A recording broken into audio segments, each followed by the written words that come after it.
If you have a salt pool, or you are a pool professional and you take care of salt pools, this is the test strip that I actually recommend out of all of them, and I've tried a whole bunch of different ones.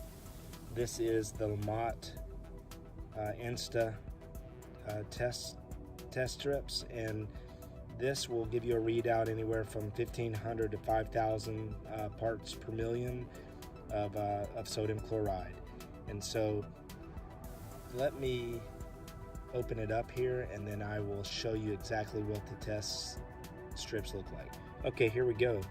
So the test strip right there, you dip it underneath the water and wait about 20 seconds, and then you just compare it to this chart right here, and you'll be able to figure out pretty much almost exactly where it is.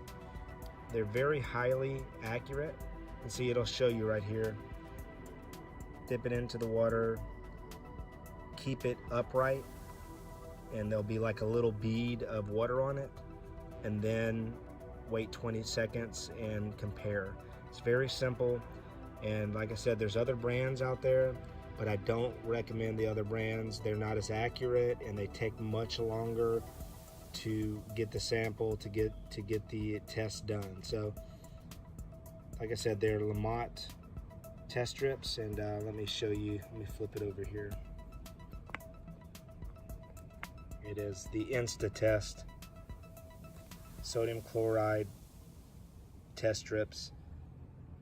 That's what you're looking for. I have a link in the description to where you can pick up some of these. And if you like videos like this, please hit the subscribe button, and I'll see you in my next video. Thank you.